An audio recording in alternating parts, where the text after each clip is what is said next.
vous quatre. Donc aujourd'hui, je vous reçois vous, Lisa et Lou, qui venez donc de la structure du centre d'art de Guinzegal à Guingamp. Ça, donc vous êtes toutes les deux médiatrices culturelles au sein du centre Guinzegal. Et donc Amanda Reiter, vous êtes chargée de la vie associative, c'est ça, au sein de l'association départementale Cultures à tous. Oui. Exact. Donc aujourd'hui, je vous ai invité ici pour parler de médiation, pour d'abord présenter aux gens qui nous regardent qu'est-ce que la médiation, et puis ensuite rentrer un petit peu plus dans le détail de comment se pratique la médiation, le quotidien de vos métiers, et ensuite on verra les enjeux liés à la médiation, donc les enjeux, le rôle du médiateur et les lieux. Donc voilà, donc c'est un petit peu comme ça que va se construire la séance, le podcast. On peut commencer tout de suite par parler de médiation. Donc il y a un pilier phare de la médiation, donc c'est la transmission, c'est transmettre du savoir, transmettre des informations au public, donc liées à la culture en général, et donc Guinzegal, l'art visuel, et c'est un petit peu plus général chez vous, je crois, à Cultures Oui. à tous. Donc voilà, premièrement, j'aimerais bien que vous me disiez pour vous, comment est-ce que vous résumeriez, comment est-ce que vous présenteriez la médiation, qu'est-ce que c'est que pour vous, la médiation, et pourquoi est-ce que vous avez choisi ce métier de médiatrice ou de chargée de vie associative. Ok, je vais commencer. En fait, dans le cadre donc, du centre d'art Guinzegal, on est vraiment lié à la photographie. Donc en fait, la médiation, elle tient vraiment sur le fait de tenir le rôle un petit peu de la passerelle entre les artistes et le public. Donc en fait, moi je décrirais ça comme vraiment, comme vous l'avez évoqué avant, de la transmission, puisqu'on accueille différents types de publics et on essaye d'adapter au maximum le discours au public qui va venir dans les lieux. Et donc après, il y a diverses façons de le faire. Lou, elle le fait plus dans le cadre d'ateliers hors les murs. Et moi, je m'occupe vraiment d'accueillir le public au sein de la structure et aussi de représenter un petit peu les autres activités qui se font au centre d'art Guinzegal, puisque on présente des expositions, mais on est aussi une maison d'édition, donc il y a la partie médiation qui est importante aussi. Et on accueille aussi des artistes en résidence. Donc on est là aussi pour expliquer au public toutes ces pratiques-là autour de la photographie. Voilà. D'accord. Alors pour nous, pour Cultures à tous, c'est un peu plus particulier parce que nous, on s'adresse vraiment à un public bien spécifique. L'objectif de l'association Cultures à tous Bretagne, c'est de rendre accessible la culture avec et pour tous, mais plus particulièrement pour des personnes qui sont isolées, éloignées de la culture. Donc nous, on ne propose pas directement de la médiation, mais on met en relation avec les structures sociales et médico-sociales, avec des professionnels comme vous qui proposent de la médiation. Et donc le but, c'est vraiment de faire le lien entre la personne éloignée de la culture pour qu'elle ait un lien créer un lien avec l'œuvre, avec les artistes, à travers la médiation. Et moi, comme l'a dit Lisa, je mène les ateliers. Donc il y a vraiment deux aspects chez nous. Donc vraiment intramuros et extramuros. Et la spécificité du coup de cet atelier qui sont menés dans les structures environnantes, que ce soit des structures scolaires, mais aussi des médiathèques, des maisons d'arrêt, des EHPAD. C'est l'idée aussi de proposer des temps assez longs, brefs mais longs, ça peut être plusieurs jours, jusqu'à une semaine ou deux. Et l'objectif, c'est d'imaginer un projet qui va qui va aboutir, donc un projet photo où tout le monde participe, où tout le monde produit des images et qui aboutit généralement sur une restitution sous forme d'exposition, d'édition ou bien d'installation en fonction des projets. Et donc c'est accompagné d'artistes ou non, c'est pas... D'accord, c'est pas forcément... ok. C'est pas systématique. Okay. C'est-à-dire que soit nous on s'en charge en interne, on mène l'atelier, ou bien on invite un artiste à proposer, à partager sa pratique. D'accord. Voilà. Et dans l'exercice de ces fonctions, au quotidien, au final, pour dire aux gens qui nous regardent, vos missions au quotidien, donc qu'est-ce que c'est? Donc pour vous, Amanda, je suppose que c'est un petit peu, c'est principalement créer du lien en fait entre les structures, entre les différentes structures de médiation et des publics. Et vous, pour Gunzegal, ce serait il y a toute la partie lien avec l'artiste et aussi après toute cette partie de préparation d'ateliers, que ce soit dans les murs ou hors les murs. Voilà, est-ce qu'il y a d'autres missions qui font partie de vos quotidiens dont les gens se doutent pas forcément Bah, ou voilà, qu'est-ce que... Oui, c'est-à-dire qu'on ne fait pas que de la médiation. Voilà, on est un centre d'art, donc du coup, il y a quatre volets en fait, qui définissent notre activité. Donc évidemment, il y a la médiation qui se divise en deux pôles. Voilà, médiation dans les expositions et ateliers. Mais il y a aussi évidemment les expositions que l'on produit. Il y a les résidences d'artistes et aussi les éditions. On produit environ entre, on va dire, 2 et 4 ouvrages par an sur... Enfin, c'est pas des monographies, mais c'est vraiment des éditions photographiques. Donc du coup, le livre se suffit en tant que tel, c'est un objet. D'accord. Voilà. Et après, dans la médiation, on peut aussi être amené à comment dire, créer des outils justement qui vont servir pour différents publics.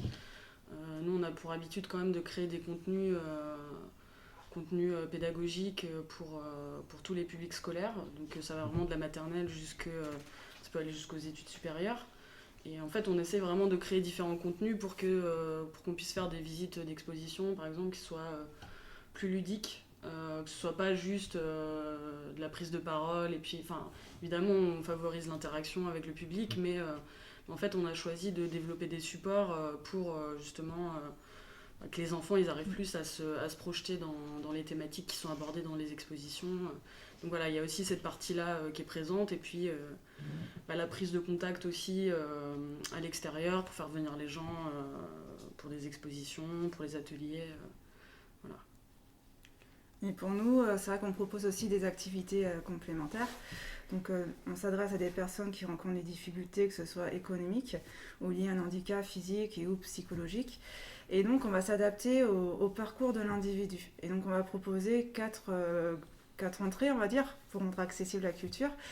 On a la billetterie solidaire, qui est la mise à disposition de places grâce au partenariat avec les équipements culturels du département. On a, donc là c'est plus pour la barrière économique.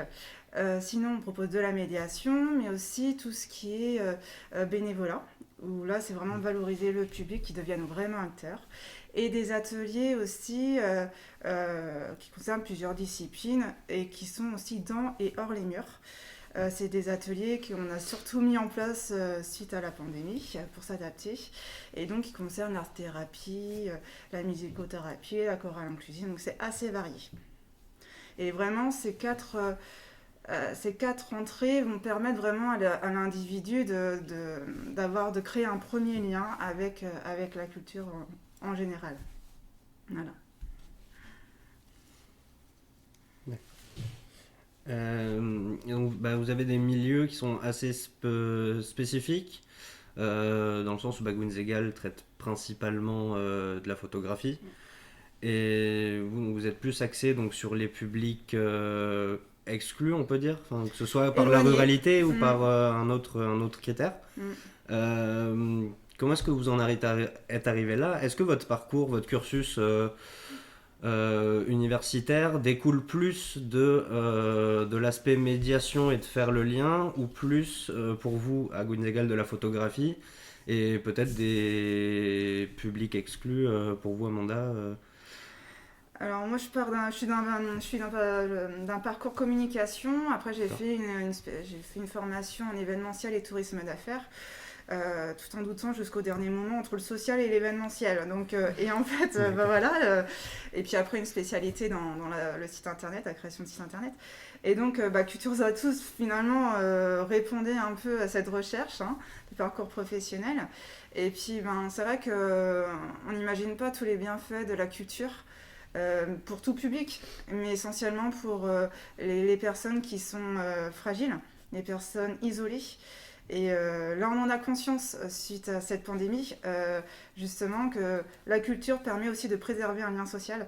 Et voilà, vraiment son importance. Ça permet aussi de s'évader de son quotidien, de ses problèmes, d'être informé, d'avoir du sens sur certaines choses. Donc, il y a tellement de bienfaits dans la culture que, voilà, pour nous, c'était une importance d'être présent, justement, et encore plus aujourd'hui. Et moi, pour ma part, j'ai plutôt suivi des études dans le milieu artistique. Donc, j'ai été aux Beaux-Arts de Lorient. Et puis, en fait, à un moment donné, la question s'est posée de est-ce que je voulais avoir une pratique artistique ou est-ce que c'était autre chose qui m'intéressait. En fait, moi, ce qui m'a intéressé, c'est plutôt comment on transmet au public, comment on échange à partir d'œuvres d'art, en fait. Et donc, à partir de là, après les Beaux-Arts, j'ai fait un service civique. Au centre d'art de Passerelle à Brest. Et en fait, ça m'a vraiment concerté dans cette idée que ce qui m'intéressait, c'était plus le lien avec le public. Et puis, ça restait quand même dans le domaine de l'art qui m'intéresse depuis assez longtemps. Et donc voilà, c'était un bon moyen de mélanger un petit peu tous ces domaines, en fait. L'accord parfait, quoi. Voilà. Ok. Moi, comme Lisa, j'ai fait aussi des études aux Beaux-Arts. Aux Beaux-Arts de Rennes, puis au Mans. J'ai plutôt pas mal voyagé dans pas mal de médiums, ce qui me sert aujourd'hui d'ailleurs. J'ai fait de la peinture, du son et de la photo. En fait, c'était un peu mes 3 médiums favoris.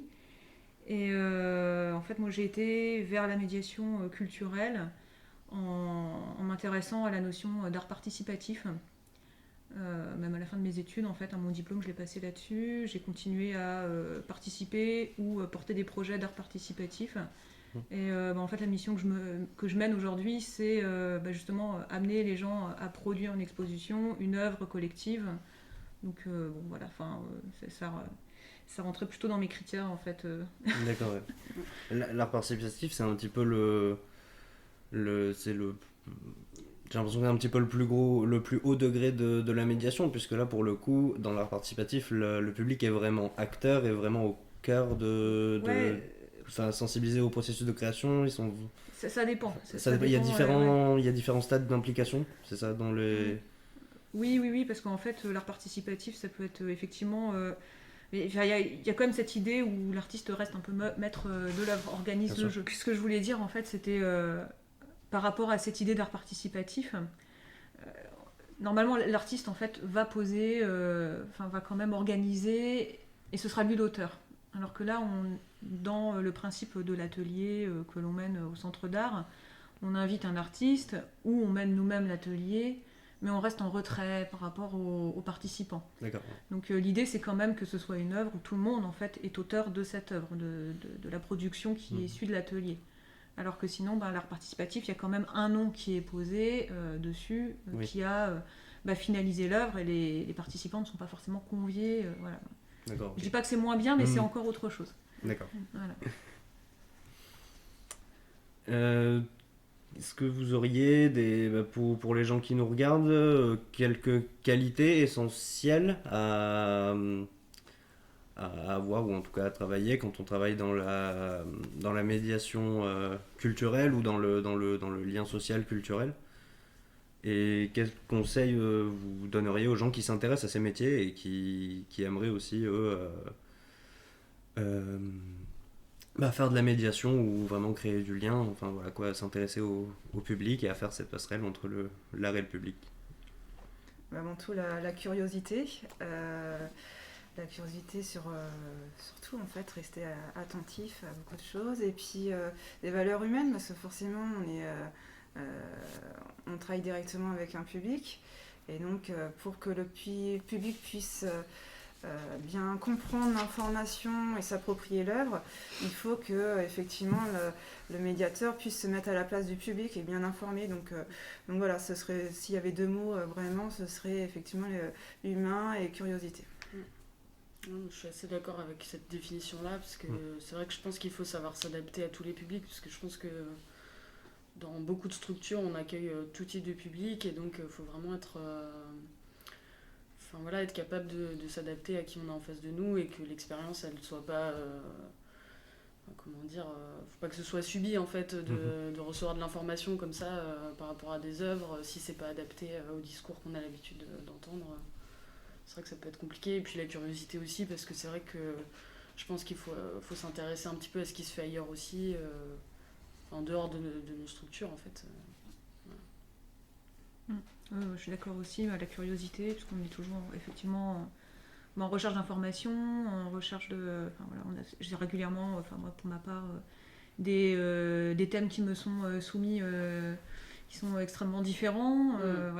Il y a un lycée qui va m'appeler, qui aurait envie, je sais pas moi, de travailler sur l'argentique, un autre sur la biodiversité, un autre sur les enjeux sociétaux, sur des enjeux sociétaux précis. Donc déjà nous, de base, on doit tout de suite chercher des artistes qui pourraient correspondre, des thèmes aussi qui pourraient, ou des démarches, des dispositifs qui pourraient aller dans le sens de ce qu'on nous demande. Donc du coup, il faut toujours être alerte, chercher, regarder, se documenter. Et je dirais aussi une certaine forme de générosité, parce que y a aussi cette idée-là où on va transmettre quelque chose, donc on a envie de le faire bien, on a envie aussi de transmettre un point de vue, puisqu'on n'est pas objectif. Il faut oublier aussi cette notion, je pense, d'objectivité. On est tout simplement des personnes avec une lecture, une manière de voir, de lire l'art contemporain, j'assume parfaitement. Et en même temps, on veut être généreux dans cette idée-là, quoi. C'est une certaine forme d'engagement aussi. Donc, C'est vrai qu'aussi de manière générale, on a quand même des demandes, Lou dans le cadre de ces ateliers, mais c'est vrai que par exemple...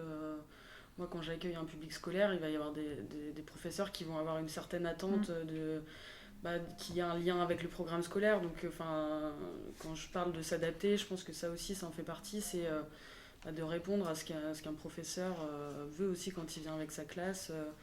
À la fois que ce soit adapté à l'âge des enfants qu'il emmène avec lui, mais aussi qu'il puisse faire des liens ensuite dans ses cours. Et nous, on est en permanence en train de chercher ces liens pour en fait que ce public-là vienne le plus possible voir les expositions. Voilà.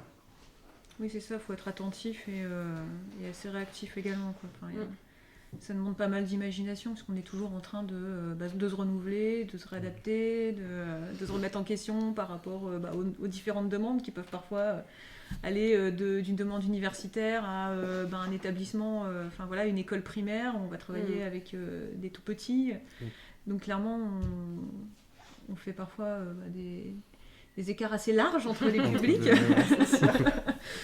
Mais en même temps, ça fait partie de nos missions, on s'adresse à tout le monde. Donc l'idée, c'est aussi de permettre ça. Donc il y a effectivement ce rôle de le médiateur et pont, passerelle entre... Au final, c'est pas un pont, c'est autant de ponts que de personnes qu'on a en face de nous, puisque chaque public, comme vous le disiez, il faut s'adapter à chaque public, adapter son discours. Donc vous, Gunzegal, dans les murs, vous êtes assez large sur le public, c'est plus tout public, et hors les murs, vous êtes principalement sur des écoles, sur du scolaire ou... Oui, principalement. Ouais, principalement. Quand même, il faut l'admettre, c'est principalement des scolaires que l'on touche. C'est plus lié aux demandes, parce qu'en fait, nous, il n'y a pas de sélection qui est faite. En fait, nous, on s'adresse vraiment à tout le monde. Donc, si une structure en particulier s'adresse à nous pour venir, forcément, on va faire en sorte qu'ils puissent venir. Et je pense que dans le cadre de tes ateliers, c'est la même chose. C'est en fonction. C'est juste qu'il y a plus de demandes, je pense, au niveau scolaire. Mais même nous, pour les visites guidées, on est beaucoup plus sur un public scolaire. Mais en réalité, on a envie de diversifier le plus possible le public. Et, en tout cas, je pense pas qu'il y ait de barrières qui soient mises sur un certain type de public. En fait, comme on le dit depuis le début, c'est à nous de faire le travail, en fait, pour que chacun puisse venir et soit bien accueilli, puis trouve les informations qu'il souhaite. Ouais. D'accord. Donc vous, Amanda, du coup, sur C+, donc comme vous le disiez tout à l'heure, vous parliez des publics, c'est un public qui est assez spécifique, donc ça va être des publics qui sont exclus en situation d'exclusion, je sais pas trop comment l'exprimer, mais que ce soit géographique ou de manière économique, des personnes économique ou isolées, sociale. oui, voilà, ça peut être des personnes isolées qui se retrouvent effectivement, qui se donnent pas forcément le droit d'accéder à la culture. D'accord. Ça peut être, oui, des raisons économiques, mais aussi ça peut être des raisons symboliques. Et on est là, nous aussi, pour soulever un peu les préjugés, les barrières, et puis voilà, leur ouvrir les yeux, et puis qui s'approprient, et puis qui, surtout, attirer leur curiosité vers d'autres disciplines qu'ils ne connaissent pas. Parce que la culture, c'est un mot qui peut faire peur à certaines personnes. Et nous, on leur ouvre l'esprit en disant la culture, c'est vraiment au sens large. Ça fait partie de votre quotidien, vos origines, voilà, l'histoire de votre commune. Enfin, c'est tellement vague. Et voilà, à nous de les amener à s'intéresser à la culture. Et qu'ils soient justement, qu'ils gagnent en autonomie, qu'ils aillent d'eux-mêmes. On est là pour les accompagner, pour les aider à franchir un premier pas. Puis après, le but, c'est vraiment qu'ils soient autonomes sur l'appropriation de la culture. Ouais. C'est de vraiment donner cette impulsion pour que derrière il y ait appropriation et que les personnes d'elles-mêmes aient envie d'en connaître plus. Alors effectivement, il y a des gens qui, comme vous disiez, le mot culture, des fois fait un petit peu peur. Il y a souvent des freins et du coup, ces freins, vous les en avez sûrement identifié quelques-uns. Est-ce qu'il y en a qui reviennent souvent? Il y a le célébrissime là, que l'art c'est pas pour moi ou c'est pas pour moi ou je comprends pas. Ça c'est peut-être une des barrières auxquelles vous vous confrontez le plus souvent. Après, est-ce qu'il y en a d'autres? Est-ce que des fois ça peut venir d'environnement, de choix ou voilà. Nous, je pense que déjà il y a le fait qu'on soit quand même dans. En fait, le centre d'art il est ancré quand même dans un territoire qui est très rural, et c'est vrai qu'il y a des personnes qui c'est pas forcément qui s'intéressent pas, mais qui ont l'impression que c'est pas fait pour eux, et nous à ça c'est évident qu'on n'est pas du tout d'accord avec ça, parce que justement on a envie, le centre d'art Wunsiedel, c'est un lieu qui est ouvert au public, qui est gratuit. Toutes les propositions qu'on fait, on essaie vraiment de faire en sorte qu'elles soient tout le temps gratuites. Et en fait, souvent aussi, les expositions, au-delà d'être de la photographie, c'est aussi des sujets de société. Et je pense que tout le monde a un avis sur une photographie, sur un fait de société. Et donc à partir de là, il n'y a pas vraiment de barrière. En tout cas, nous, de notre côté, je pense que c'est comme ça qu'on le voit. Après, peut-être avec certains publics, on a quand même ce type de commentaires. Après, clairement, oui, c'est des thèmes qui parlent de société. C'est des sujets de société, c'est des sujets du quotidien. Donc, nécessairement, ça parle à tout le monde. Bien sûr. Après, c'est peut-être plutôt la dimension parfois esthétique qui sont assez étrangères à certains publics. Donc, des types de présentation, des types d'esthétique qui sont adoptées, qui sont parfois abstraites ou parfois qui questionnent parce qu'elles ne sont pas tout de suite séduisantes. Donc elles sortent d'un registre en fait auquel le public est habitué.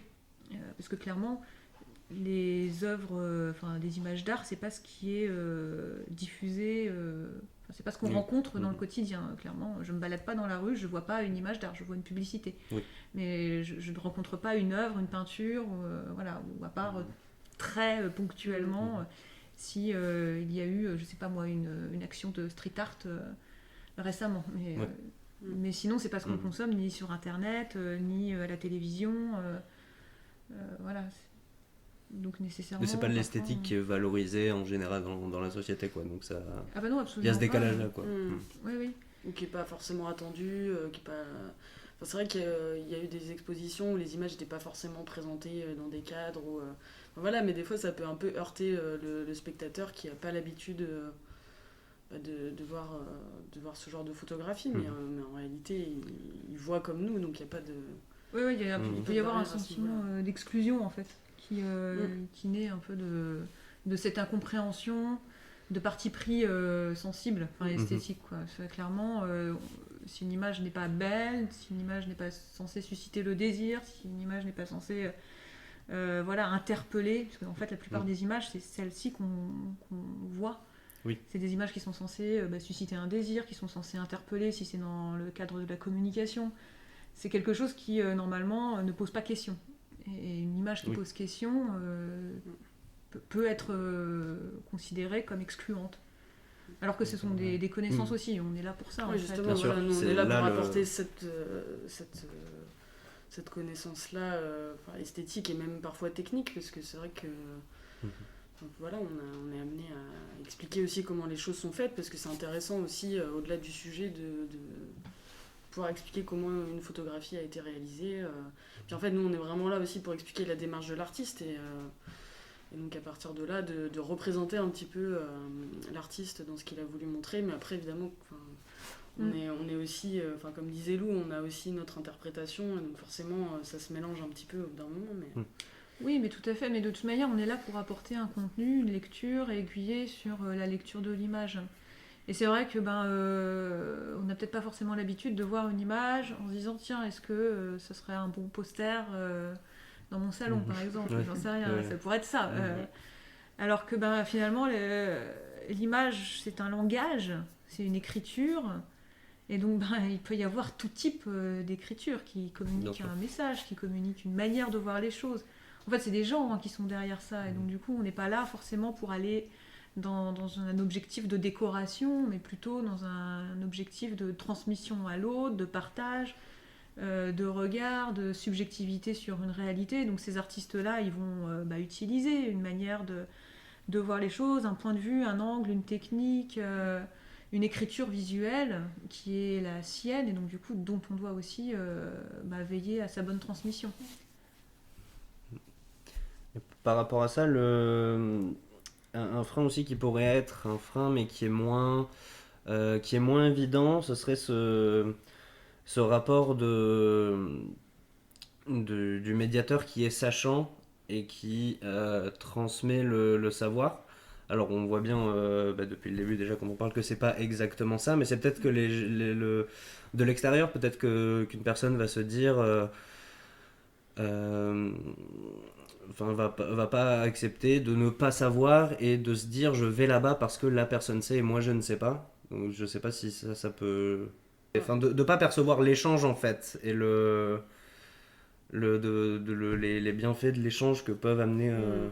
c'est-à-dire qu'on aussi, est des personnes ressources. Peut-être que là, ça concerne plus... quoique moi aussi, mais... Oui, en fait, je pense qu'on sait aussi identifier, parce qu'après, c'est vrai qu'il y a aussi des personnes qui viennent voir des expositions et qui n'ont pas forcément envie que quelqu'un vienne les voir pour dire « Ah, est-ce que vous voulez... » En fait, nous, on le propose dans tous les cas. On propose forcément... de présenter les œuvres, mais après il y a aussi des personnes qui refusent la présentation, donc peut-être, comme vous avez l'air de le dire, parce qu'ils n'ont pas envie qu'on leur donne un petit peu la leçon sur ce que c'est que l'œuvre qu'ils voient, et il y en a aussi qui ont envie juste de s'imprégner des œuvres sans avoir un discours à côté, et donc nous en fait on s'adapte. Après quand on est en visite guidée, évidemment on est avec un groupe et on va le mener tout au long de la visite, mais en fait on a aussi tout un public libre qui vient et qui vient pas forcément pour avoir une médiation en lien avec l'exposition, mais après c'est sûr que nous dans tous les cas on va le proposer, mais c'est pas une obligation en fait. Et puis tout dépend comment est présentée aussi la médiation, mais quand on voit que c'est une médiation plus participative qui demande justement au public son avis, etc. Oui. Là il s'imprègne davantage, on voit que ça percute plus en fait, et il y a plus de retombées là-dessus, donc tout dépend, oui. Après c'est vrai que nous on a déjà assisté à des médiations où c'est juste de l'information et que ça va que dans un sens. Là effectivement peut-être perdre l'attention des personnes. C'est vrai qu'on cherche quand même l'interaction, en tout cas dans les visites guidées on va pas réciter un discours, et puis même en fait pour nous c'est moins intéressant aussi d'être toujours dans ce discours qu'on répète, parce qu'il y a de toute façon un petit peu ça qui revient, parce que une exposition elle va rester 3-4 mois, donc pendant 3-4 mois on va parler des mêmes œuvres, donc évidemment pour nous c'est plus intéressant d'avoir un retour du public et d'échanger par rapport à ça, plutôt que nous d'être de réciter un discours qui est toujours le même, et je pense pas que ce soit l'intérêt en fait. Puis justement je pense que c'est plus chouette de rebondir sur des choses qui surgissent comme ça en visite et qui changent un petit peu de ce qu'on a pu entendre avant. Oui, c'est ça. Et puis un travail de toute manière qui est exposé, elle est d'une certaine manière soumise au regard du public. Donc de toute manière, à partir de ce moment-là, elle est aussi soumise à son ressenti, à son point de vue. Donc si le médiateur ne peut pas s'intéresser à ça, ça devient compliqué de poursuivre le travail. En fait. Oui. Voilà. Clairement, justement, c'est intéressant même d'avoir des remarques de personnes sur une photographie nous concernant, auxquelles on n'aurait pas pensé, à laquelle Oui, on bien n'aurait sûr. pas pensé, et qui nourrit du coup nous, notre discours, notre point de vue par rapport à nous, ce qu'on va dire, ce qu'on va transmettre sur l'exposition. On va prendre en compte en fait ces remarques. Ouais.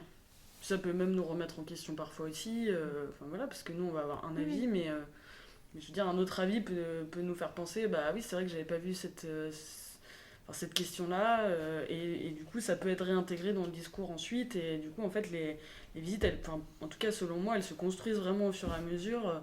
Au début on a un discours qu'on a préparé avant, et puis plus on rencontre le public, et plus on a d'autres choses à ajouter, et qui résonnent autant que ce que nous on a pensé au départ, quoi.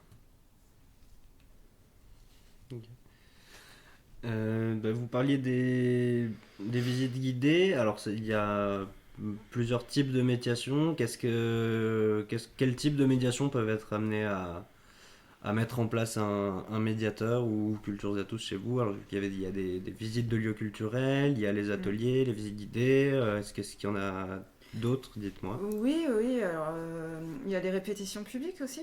Il y a, parce que c'est vrai que on parlait de frein tout à l'heure. Il y a un frein qui revient pour notre public, dans tous les cas, c'est la mobilité. Et donc, pour pallier à ça, on propose, nous, de la médiation sur le temps d'après-midi. Parce que vu qu'ils ne peuvent pas forcément aller au spectacle le soir, eh ben, on propose à chaque fois, nous, des rencontres culturelles sur un temps d'après-midi. Et donc, on propose la répétition publique. Il y a aussi la rencontre avec l'artiste. Il peut y avoir aussi une visite du lieu culturel avec une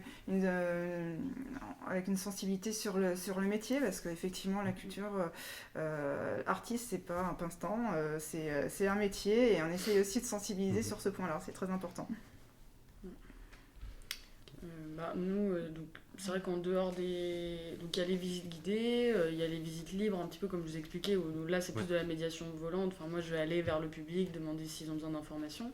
Après on a aussi fait des visites un petit peu spéciales, où par exemple on a déjà plongé des œuvres dans le noir et le public les découvrait à la lampe de poche. Enfin, on essaye aussi de trouver d'autres formes de visites. Après pour les scolaires, on a aussi mis en place... par exemple des escape games, donc pour faire résonance aussi au fait qu'on soit installé dans l'ancienne prison de Guingamp, on a un petit peu joué là-dessus et on a proposé des jeux qui étaient vraiment créés par rapport aux expositions, mais aussi qui nous permettaient de découvrir le lieu aussi. Et donc nous on cherche tout le temps des nouvelles façons de présenter les expositions. Après, c'est vrai que pendant l'été, il y a aussi des ateliers de pratique photographique qui sont proposés, qui sont ouverts à tous, qui sont gratuits aussi. Et voilà, en fait, on essaye, là par exemple, pendant ce temps qu'on a dû aux dernières annonces gouvernementales, on essaye aussi de travailler sur des nouveaux jeux qu'on va mettre à disposition du public, mais qui vont pouvoir découvrir de façon autonome et qui sont liés à la lecture d'images. Donc voilà, on essaye en permanence de trouver des nouvelles formes qui vont justement intéresser le public, et aussi que ça devienne un lieu où on aime passer du temps en fait, que ce soit pas juste on vient voir une expo, on s'en va, voilà. Essayer de trouver d'autres formes. Voilà. Nous aussi, de notre côté, on essaye de se réinventer. Avant la pandémie, on était plus sur la médiation, mais à travers des échanges de compétences. On essayait justement de trouver d'autres tremplins. Et puis ces fameux ateliers aussi, heures et dans les murs, pour pas attendre que chacun se déconfine, et puis pour que les personnes les plus fragiles puissent continuer à accéder à la culture. Et donc ces actions, ces types de médiation, comment est-ce qu'elles se mettent en place? On a vu que pour vous, Gunzegal, que c'était un petit peu des deux, c'était un petit peu de votre initiative, il y a de la demande aussi. Est-ce que c'est aussi le cas chez Cultures à tous, ou est-ce que vous allez uniquement chercher et le public et les structures, ou est-ce que c'est parfois les structures qui viennent à vous et qui disent on aimerait bien mener ce genre d'action, ou des fois peut-être un type de public, un établissement qui vient vous dire on aimerait bien ce genre de... Eh ben, un peu de tout. Un peu de tout, un petit peu des deux. Ouais. On a un programme d'action en fait tout au long de l'année qu'on a construit avec nos partenaires culturels. Et puis en fait c'est pas figé, c'est-à-dire qu'au fil des rencontres, ce soit aussi bien avec les acteurs culturels que, on va faire d'autres propositions. Ou alors on a des structures sociales et médico-sociales qui souhaitent travailler sur une thématique bien précise. Et donc on va voir si on a des projets qui pourraient y répondre. Ou alors on va construire quelque chose ensemble. Donc c'est vraiment, ça dépend, on s'adapte vraiment aux attentes, on est là pour ça en fait. Pardon, vous en aviez parlé un petit peu tout à l'heure, que alors, des fois l'artiste était plus en retrait, des fois l'artiste était plus impliqué. Dans quelle mesure et par quel médium, par quel moyen l'artiste peut être plus ou moins impliqué justement avec le public avec qui vous menez l'action? C'est pas la même chose en fait quand c'est... ça dépend en fait des projets, ça dépend de pas mal de choses. Peut-être des artistes qui sont plus à l'aise aussi avec le fait de présenter leur travail au public, parce que c'est vrai que nous on est là pour le faire, mais il y en a qui enseignent, voilà, et qui sont plus à l'aise dans ce... C'est ça, mais ça peut donner lieu à pas mal de formes différentes, quoi. Mais souvent il y a des conférences qui sont organisées, on essaye de faire ça assez régulièrement, des conférences où l'artiste va parler de son travail, mais aussi avec d'autres intervenants, donc soit qu'il choisit, soit auquel le directeur artistique peut penser, et donc ça va être une discussion, un petit peu comme on fait là, une discussion entre l'artiste et d'autres intervenants, et donc ça c'est des choses qui sont mises en ligne, et donc par exemple si on peut pas assister à la conférence, ça va être possible de les retrouver sur le site internet. Après ils peuvent aussi participer à des ateliers, ça dépend, c'est vrai que ça dépend, parce que après pendant le temps des vernissages, les artistes ils ont un petit temps où ils sont assez disponibles, et nous si on arrive à organiser des visites avec des groupes, c'est vrai que c'est intéressant d'avoir vraiment le point de vue de l'artiste sur son travail. On peut peut-être dire qu'il y a plusieurs niveaux, quoi. Il y a effectivement lors de temps forts comme les vernissages, ou en tout cas associés à une exposition, il y a un artiste qui peut, il peut y avoir un artiste qui va proposer une visite de l'exposition qui vient d'être installée. Il peut y avoir aussi une présentation sous forme de rencontre, donc liée à l'exposition, un artiste ou bien, l'artiste qui expose, ou bien quelqu'un d'autre qui mène un travail sur le sujet de l'exposition. Donc là, il y a encore une autre manière de communiquer. Donc là, c'est vraiment plutôt sous forme de conférence. Et ensuite, il y a les résidences. Donc là aussi, dans le cadre d'une résidence, il peut y avoir un temps de médiation qui est associé. Donc là, par exemple, cette année, on en a fait une avec... un établissement agricole avec des jeunes en CAP fleuristes. Et donc il y avait eu un sujet de résidence autour des jardins. Voilà. Donc il y a un artiste qui s'appelle Baptiste Rabichon qui a été invité à travailler et à réaliser une résidence sur ce thème-là, donc du jardin sur le fond Lemonnier. Et dans un second temps, réaliser aussi un atelier justement sur ce thème-là des plantes, des fleurs, avec les jeunes CAP fleuristes. Donc ça, c'est vraiment dans le cadre d'une résidence, et il y a aussi une création qui est réalisée avec l'artiste, en lien avec la résidence. Et ensuite, il y a aussi, donc là, un artiste dans le cadre des ateliers qui est invité spécifiquement dans le cadre d'un projet qui est co-construit avec une structure qui a fait appel à nous. Et donc là, on va inviter, c'est pas forcément une résidence, il n'y a pas forcément un travail personnel qui est construit à côté, mais on va vraiment inviter l'artiste pour réaliser un atelier. Donc, voilà, c'est peut-être des niveaux différents de transmission qui peuvent être en tout cas mis en œuvre avec les artistes. Ok. Voilà. Et qui rentrent dans différents volets en fait de notre activité, exposition, résidence ou médiation, quoi. Voilà, et même édition. Parfois, il y a aussi, parce qu'il y a aussi des artistes qui vont présenter, donc ça a été annulé parfois, régulièrement là, en ce moment, à cause des confinements successifs. Mais voilà, les éditions aussi, normalement il devait y avoir une intervention de Nicolas Floch par exemple, il n'y a pas très longtemps, avec qui on vient d'éditer un bouquin sur les fonds marins. Bon ben voilà, elle a été reportée, mais c'était aussi une rencontre qui était organisée dans le cadre d'un autre... En fait c'est toujours en lien, tout est en lien en fonction de nos différentes activités. D'accord. Oui, je me demandais aussi, du coup, à Cultures à tous, vous menez aussi des actions dans les murs. Et du coup, vous menez quel type d'action dans les murs? Parce que vous avez des locaux qui sont pas forcément une salle de spectacle, enfin un lieu culturel en soi, si ce n'est qu'il y est parce qu'il y a l'échange culturel. Alors nous, on n'accueille pas de public dans nos locaux, on ne fait pas de médiation dans nos locaux. Nous, on s'invite chez nos partenaires culturels. Nous, on les aime bien, donc on va chez eux.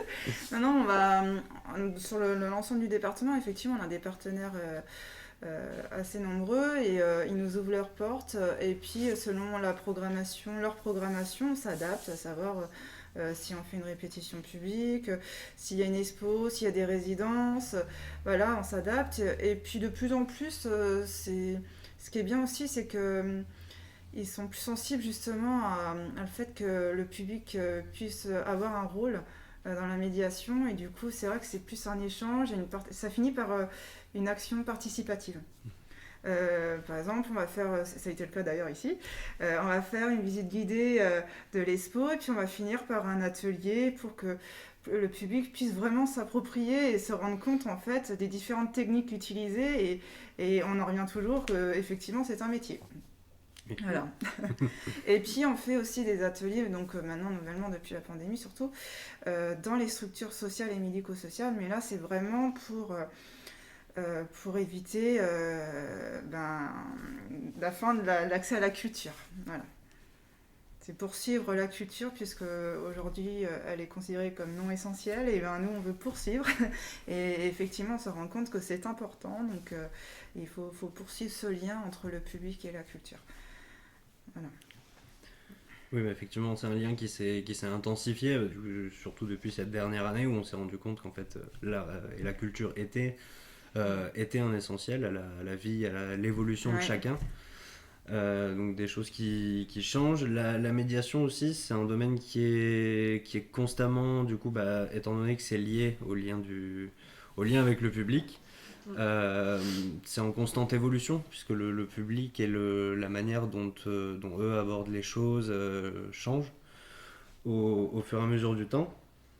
Donc depuis que vous aviez commencé la médiation, est-ce qu'il y a des changements vraiment fondamentaux que vous avez relevés ou que vous avez pu observer, alors que ce soit par rapport au public ou par rapport à la manière de faire les choses, ou s'il y a de nouvelles approches ou de...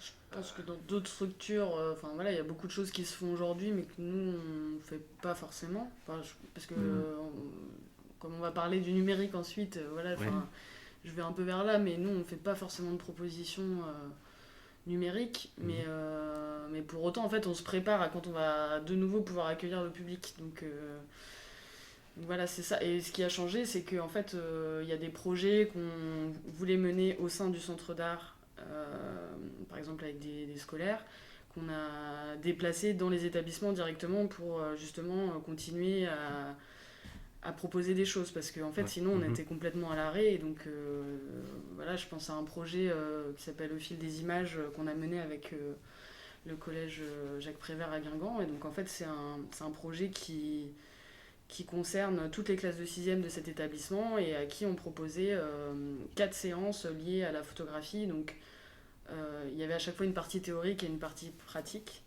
mais aussi dans ce cadre-là ils devaient découvrir le centre d'art, et aussi en fait les thématiques qui étaient abordées pendant ces 4 séances étaient liées à l'exposition en cours. Parce qu'évidemment le fait qu'on puisse plus accueillir de public, ça fait que finalement il n'y avait plus de lien avec les expositions, mais pour autant on a décidé de maintenir ce projet et de se rendre nous dans le collège pour continuer ce projet. Donc on s'adapte au maximum, parce qu'on essaye de continuer le plus possible ce qu'on a engagé au départ, mais c'est vrai que C'est vrai que sinon, moi, j'ai pas vu vraiment de différence, si ce n'est qu'on est fermé au public et que donc, soit on va penser à des nouveaux outils justement qui vont servir quand on réouvrira, ou sinon on essaye de poursuivre. Bon, là, actuellement, c'est plus possible, mais voilà, des projets dans les écoles directement, dans des structures. Bah, vous avez peut-être évolué, mais sans vous rendre compte, quand tout à l'heure vous avez parlé d'escape game, Oui. bah voilà, ces nouvelles, vous êtes adapté aussi à la oui. tendance, donc c'est sûr qu'on n'aurait pas proposé ça peut-être il y a 10 ans, et donc ouais, il y a une évolution, c'est-à-dire que c'est peut-être qu'avant, alors je sais pas, peut-être que je me trompe, mais avant c'était peut-être plus sur l'information directement, et là il y a plus d'outils plus ludiques peut-être dans d'interaction. Ouais, voilà, d'interaction à travers la médiation, ouais. Oui, il y a une recherche claire sur l'interaction avec le public et des méthodes pour le faire venir à quelque chose, l'amener. C'est-à-dire qu'on va avoir effectivement un lien, comme on revient à une des questions là, par rapport à celui qui sait et qui va apprendre aux autres. Il y a vraiment une recherche, je trouve, dans la médiation en ce moment, à éviter cette dimension autoritaire et à amener le public vers une expérience plus personnelle et tout en ne niant pas le contenu en fait. En essayant C'est ça, faut de que garder ce soit un une contenu expérience. Mais Puis en fait, c'est surtout, ça vient du constat aussi que finalement de faire une visite, comme je disais tout à l'heure, où on récite un discours, en fait, ça fonctionne pas en fait. On tient pas un groupe pendant 1h30 en lui jetant des informations comme ça. Et donc voilà, c'est des outils qui permettent, évidemment, comme disait Lou, c'est pas pour autant qu'il n'y a pas de contenu, ça reste toujours en lien avec la photographie, avec les thématiques abordées, mais on apporte quelque chose d'un petit peu ludique, et puis voilà, ça permet à la fois de retenir des informations, mais aussi de se dire, voilà, cette expérience, elle était chouette parce qu'il y avait une proposition telle que l'escape game, c'est vrai, Oui, c'est vrai non, mais c'est vrai que nous, on a tendance à plus voir forcément mettre dans l'organisation. En oui, fait, c'est ça, mais oui, c'est vrai que ça fonctionnait assez bien, et je pense qu'on va trouver d'autres formes encore. C'est ça. La question, c'est de savoir en fait comment, une fois qu'on a un contenu, une fois qu'on a envie de transmettre quelque chose, quel dispositif on va mettre en place, et plutôt la mise en place, la réflexion sur des dispositifs qui vont amener le public vers la connaissance. Comment on va... voilà, donc le jeu, les échanges, il y a énormément d'outils qui vont... Alors pas d'outils qui vont nous permettre de fabriquer des manières des dispositifs, mais vraiment comment nous en produire, quoi. Comment produire ces dispositifs d'apprentissage qui permettent une autre expérience de l'exposition. Mais même les ateliers, c'est quelque chose qui existait très peu avant. Oui, qui est assez récent dans le... Il y a très peu de structures qui mettent en place, qui mettent en œuvre autant d'ateliers que nous, on le fait. On est une des seules en Bretagne qui menons à peu près entre 15 et 20 ateliers par an. Mais c'est pas des petits ateliers, c'est des vrais projets qui demandent des financements, qui ont un rendu exigeant aussi. Vous l'avez peut-être vu par exemple à Guingamp, les trompe-l'œil. Donc c'est des façades entières qui sont investies dans le centre-ville, parfois en hauteur. Et donc l'idée, c'est vraiment d'associer dans cette partie-là un public à un vrai projet. Voilà, c'est pas un atelier d'initiation. C'est vraiment un atelier où on va justement inviter le public dans un processus de création. Et donc lui donner le temps et les moyens de le faire. Donc ça aussi, je pense que c'est quelque chose qui n'était pas trop mis en œuvre avant dans la médiation culturelle. Qui était peut-être plus ponctuel avant, et maintenant on emmène dans la durée, on accompagne vraiment aussi. Oui, il y a une volonté. Cette volonté d'accompagner à l'appropriation du public qui était c'est-à-dire que qui est grandissante, quoi. Oui, je pense que l'expérience sensible revient en fait au devant de la scène, et donc on se rend compte de plus en plus que cette expérience-là, si elle est vécue, ça permet d'amplifier une curiosité vis-à-vis des images, vis-à-vis des images d'art entre autres, et une meilleure compréhension aussi. Parce que si on a été immergé dans un processus de création, on est à même de comprendre ce qui a été fait par rapport à ce qui nous est présenté. Donc l'investissement aussi de la personne qui présente un travail visuel. Voilà, dans une exposition, par exemple. Comprendre le travail de l'artiste. Et de votre point de vue à vous, Amanda, du coup, sur une échelle d'abord, effectivement, comme vous le disiez, un petit peu plus longue, peut-être une dizaine, 7 ans, est-ce qu'il y a des choses qui ont changé, des actions que vous menez, que vous ne meniez pas avant? Alors, oui, nous, on est plus sur des rencontres plus interactives. Avant, c'est vrai qu'on mixait, nous, les publics. On trouvait que c'était riche. Sur certains ateliers, justement, on voyait de l'entraide entre des différentes personnes et c'était beau. Et aujourd'hui, tout ça est un peu remis en question. On est plus sur des rencontres interstructures parce que voilà, maintenant, on va faire de la médiation, mais sortie du confinement où ce sera vraiment dédié à une structure pour pas mélanger les publics. Tant qu'il y aura le virus, c'est vrai qu'on sera limité par rapport à ça. Et nous, dans notre travail, c'est effectivement, on était sur la mixité, on était sur des projets intergénérationnels. Et aujourd'hui, on est un peu coupé de ça, on est coupé dans notre élan et c'est très frustrant. Et vivement qu'on reprenne toutes ces activités-là et voilà, qui sont riches pour chacun des participants. Ok. Donc on parlait d'évolution, donc on parlait un petit peu tout à l'heure du numérique, donc qui vous est pas forcément trop développé à Gunzegal et à Cultures à tous. Nous, on a fait pendant le deuxième confinement, nous, on a effectivement, sur notre site internet, on a relayé les initiatives locales, des partenaires, etc. Le numérique, je trouve que c'est bien quand ça vient en complément de la médiation en présentiel.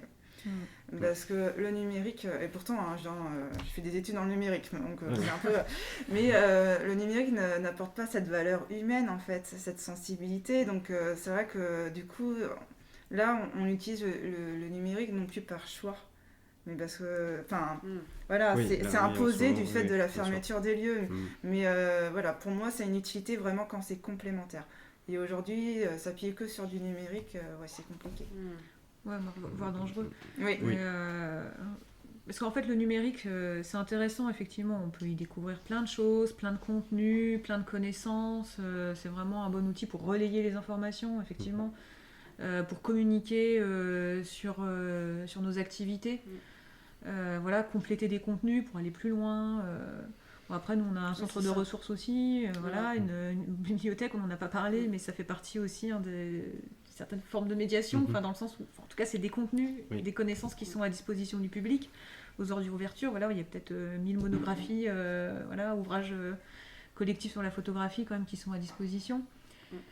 Mais oui, il faut faire attention au numérique parce que finalement, c'est mon ressenti personnel, mais vis-à-vis de l'écran, on est toujours dans un contexte qui est similaire. Et je pense que pour un centre d'art, pour un lieu culturel, c'est aussi l'expérience esthétique qui prime, l'expérience sensible. Et si on supprime le contexte, si on supprime le fait d'aller vers quelque chose, d'aller vers une exposition, de se mettre dans un contexte, donc nous c'est une prison, elle a quand même un cachet qui est non négligeable. Il y a une scénographie, c'est-à-dire qu'il y a des gens qui ont travaillé pour mettre en scène des œuvres. Elles ont une certaine taille, une qualité d'impression, un papier qui a été choisi, des cadres, une mise en espace, tout ça, ça a été pensé. Et si on supprime ça en le remplaçant par un ordinateur, je pense qu'on est totalement à côté de la plaque. Clairement, on se gourre. Clairement, je pense que aller vers une expérience, mais comme un concert, aller voir un concert, c'est pas du tout la même chose que écouter sur une chaîne IFI. C'est un rendez-vous avec une acoustique, avec des instruments, avec un public, avec une... Donc en fait, c'est comparable. Supprimer le rendez-vous, c'est supprimer l'expérience esthétique pour moi. Et donc c'est supprimer une certaine forme de connaissance. Moi je partage certaines personnes, John Dewey par exemple. Et donc du coup, pour moi l'expérience esthétique c'est quand même une connaissance. Et donc si on supprime cette dimension-là, on supprime aussi notre capacité à appréhender un travail d'artiste. C'est vrai que la question elle s'est posée de présenter l'exposition de façon numérique, mais en fait nous on a quand même espoir que le public il vienne rencontrer les œuvres. Et puis c'est vrai que l'exposition, celle qu'on présente actuellement, elle a rencontré un petit peu son public pendant 1 mois et demi, et puis on a vu que le public était au rendez-vous, et je pense que quand ça réouvrira, il le sera de nouveau, et donc on n'a pas envie de se priver de... Parce qu'en fait, si on diffuse sur Internet le contenu de l'exposition, c'est-à-dire qu'il y a peut-être des gens qui viendront pas la voir réellement, et comme l'explique Lou, c'est vrai que ça... Il n'y a plus l'effet surprise. Il perd quelque chose. Ça perd un peu de son intérêt. Et puis c'est vrai qu'on a aussi un livre qui a été édité dans le cadre de cette exposition, et donc voilà, ça peut être plutôt cette manière-là de découvrir les photographies plutôt qu'un contenu numérique en fait. Nous on se sert du numérique plutôt pour diffuser des ressources pédagogiques qui sont en ligne sur notre site. On s'en sert vraiment à ces fins-là, mais l'idée c'est pas de tout de tout présenter sous forme numérique en fait. Non, bien sûr. Ouais. Non, et puis je pense que aujourd'hui il y a un ras-le-bol quand même. Ça fait un an qu'on est limité au niveau culturel, qu'on n'accède plus justement sur ces fameux lieux qui sont riches en émotions, en sensations. Donc je pense que c'était bien au début parce que pour combler, mais là les gens on ressent un désintérêt vers le numérique et un ras-le-bol et surtout une impatience pour s'y rendre de nouveau dans ces fameux lieux qui nous tiennent à cœur. Oui. C'est un tas de formes d'écurement en fait, puisqu'il y a une aplanisation. Il n'y a plus de texture en fait à travers l'écran. Il y a quand même une grosse partie de la sensibilité qui est supprimée, quoi. Oui, tout le relief de l'expérience et toute cette quête de l'interaction dont vous parliez tout à l'heure. C'est ça, là, avec les œuvres, avec les équipes. Oui, déjà entre le public et l'œuvre, et puis oui, aussi avec les équipes, les médiateurs, voir le public, les échanges. Donc c'est sûr que ça aplanit totalement exactement, et comme vous le dites, et j'avais même au cours des podcasts, on en a parlé plusieurs fois, on avait dans notre premier podcast, le tout premier, on a pareil Emmanuel Pajot qui parlait du grain ou de vraiment ce visuel qu'on pouvait avoir en voyant une œuvre et qu'on ne peut pas, qu'il est impossible d'avoir sur une photographie. Donc ouais, c'est beaucoup de choses qui se perdent comme ça, beaucoup de déperditions. Ouais. Oui, puis la disponibilité aussi, parce que clairement se rendre sur un lieu, c'est aussi se rendre disponible à une expérience. C'est s'extraire d'un contexte et aller volontairement vers un autre contexte qui est propice à la découverte. Donc on se met aussi dans un état d'esprit, je pense qu'il y a aussi on change d'univers, quoi, c'est important. Oui. Et qui fonctionne en fait, qui permet justement d'appréhender un travail... Bon, moi je trouve que c'est quand même important de garder comme ça ces lieux. Tout n'est pas accessible via une seule source d'information et une seule... Et puis il n'y a plus de lien social non plus en fait. En fait on peut faire une vidéo, on peut faire un beau montage de notre exposition, la présenter, etc. Mais en fait il n'y aura plus de rencontres. Et puis c'est vrai que nous, en dehors du fait qu'on présente les expositions, c'est vrai qu'on est aussi disponible pour parler des éditions, du centre de ressources comme disait Lou, et donc c'est vrai qu'ils viennent à la rencontre aussi du lieu, donc l'ancienne prison de Guingamp, donc il y a tout un côté patrimonial aussi, donc en fait c'est quelque chose d'assez complet je pense, qui sera jamais retransmis via un contenu numérique, selon moi. Tout à fait, parce que la dimension vivante de l'art c'est aussi l'interaction, donc s'il n'y a pas de dimension, s'il n'y a pas d'interaction, l'art n'est pas une réception passive, c'est vraiment ça, je pense aussi que cet aspect-là est important. L'art vit parce qu'on en parle, parce qu'on discute, parce qu'on interagit, parce qu'on se confronte. Il y a des discussions justement, c'est pour ça qu'on est là. Ouais, c'est des lieux de vie, c'est sûr, qui nous manquent. Non mais oui, clairement. Pour le numérique, on a fait Oui, on est d'accord.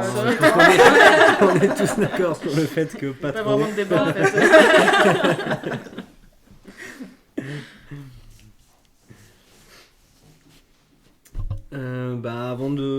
Avant de conclure, il y a une question que j'avais déjà posée dans un autre podcast aussi. J'aimerais que chacune vous me racontiez et vous racontiez aux gens qui nous regardent un projet, une expérience dans vos fonctions qui vous a particulièrement touché ou qui a une saveur ou un souvenir spécifique en tout cas pour vous, pour quelque raison que ce soit qui...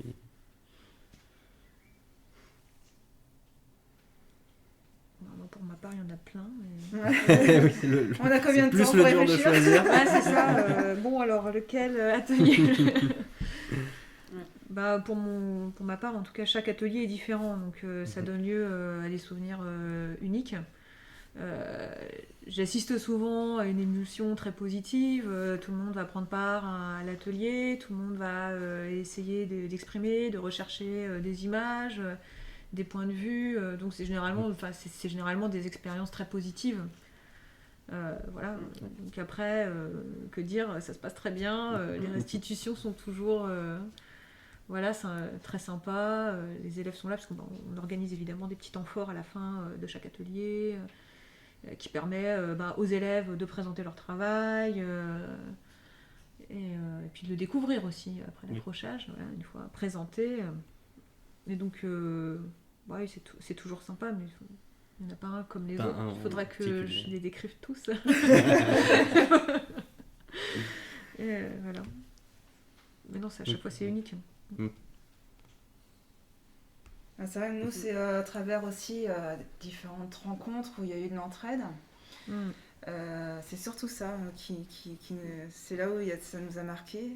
Mais aujourd'hui, où il y a peut-être une rencontre qui a plus de saveur vu la conjoncture actuelle, c'était une répétition publique de Carmen City, la compagnie Batailla, où c'est des acteurs en mode et rythme de pensée différents, donc en situation de handicap, qui nous ont transportés pendant 1 heure. Et en fait, ce qui était bien, c'était la configuration.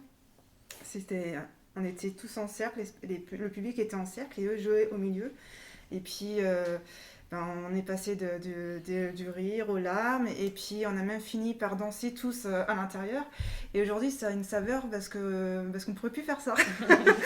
On est complètement là, avec les gestes barrières, on ne pourrait plus le faire. Donc voilà, par rapport à cette pandémie, c'est ce souvenir-là où vivement qu'on retrouve ce moment. Et moi, c'est un petit peu comme vous deux. En fait, chaque visite, c'est vrai que c'est des rencontres, donc c'est un peu difficile de dire quelle rencontre était mieux qu'une autre. Mais après, je pense du coup au projet dont j'ai déjà un petit peu parlé au fil des images, qui nous a permis d'aller quand même à la rencontre de tous les 6e de Jacques Prévert. Et puis c'est vrai que c'est une sorte d'initiation à la photographie, donc c'est intéressant pour nous. Et puis en fait, c'était surtout le signe qu'on continuait à faire des choses et que voilà, que c'était pas fini, quoi. Mais après, c'est vrai que sinon, voilà, il y a des visites où évidemment l'échange il est plus présent, ou voilà, mais je pense qu'il n'y a pas à choisir entre chaque rencontre, quoi. Non, c'est difficile.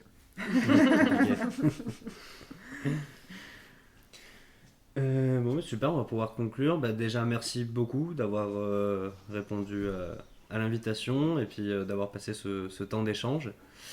Alors, pour retrouver l'actualité de vos structures, ça se passe sur vos sites internet? Oui. Déjà, donc Gonzaga, les cultures à tous, qui seront en description. D'autres moyens de vous suivre, peut-être les réseaux sociaux? Oui, Facebook, Instagram pour nous. Oui. Et Twitter aussi, il me semble. Et Twitter. D'accord. Voilà. Qu'on mettra en description aussi, du coup. Et nous, c'est beaucoup par des échanges directs, téléphone, mail, voilà. D'accord, via le site. Ok. Merci beaucoup. Merci à vous. Merci à vous. C'est la fin de ce 5e et dernier épisode de la saison 1 de Plume Podcast. Nous avons découvert ensemble les dessous de la culture en partie. J'ai essayé de vous présenter le plus largement possible les acteurs costarmoricains qui font vivre cette culture. Mais il reste encore des dizaines de métiers de l'ombre à découvrir. Donc à vous de jouer, soyez curieux, vous pouvez effectuer des recherches ou encore je vous incite à faire du bénévolat dans des lieux ou pour des événements culturels pour aller à la rencontre et pour découvrir encore ces acteurs de la culture. Mais pour autant, ce n'est pas la fin de la saison culturelle à Ploumagoar, vous pouvez encore découvrir des artistes costarmoricains, leurs pratiques et leurs coups de cœur via différentes interviews sur la chaîne YouTube et sur le compte Instagram Culture Ploumagoar. Sur cette même chaîne, un tuto artistique pour les petits et les grands à découvrir chaque mois, et ce jusqu'au mois de juin. Vous Vous pouvez également retrouver la retranscription de la soirée autour d'elle qui avait été réalisée dans le cadre de la journée des droits des femmes. Et enfin, pour clôturer cette saison culturelle 2021 100% numérique, je vous donne rendez-vous à la mi-juin pour découvrir un documentaire exclusif sur les dessous de la culture et les rouages des lieux culturels des Côtes d'Armor. Et je souhaite remercier toutes les personnes sans qui cette saison n'aurait jamais vu le jour. Alors tout d'abord l'équipe municipale, composée de Laurine Bock, Cathy Crène, Yannick Etchevest, Béatrice Jouan-Gautron, mais également la presse qui s'est fait relais de ces podcasts, Ouest France, Le Télégramme et l'Écho. Et je souhaiterais également remercier individuellement tous nos invités qui ont construit cette saison et qui nous ont éclairés sur leur métier et qui sont venus volontiers parler de leur quotidien. Emmanuel Pajot, Annie Juillet, Françoise Pellerbe, Claire Le Tournel, Sophie Glarner, Jean-Michel Le Boulanger, Romain Roland, Claudia Herblanc, Quentin Guillois, Nicolas Poulain, Lisa Bernard, Lou Lejar et Amanda Reiter. Merci à vous d'avoir participé à ces podcasts. Vous pouvez également retrouver les actualités du service culturel ainsi que nos posts bon vieux temps sur l'Instagram, Culture Ploumagoar. Et d'ici là, prenez note de notre prochain rendez-vous ce dimanche 30 mai. On retrouvera l'artiste graffeur Avry qui fera un live painting qui sera retransmis en direct sur nos réseaux.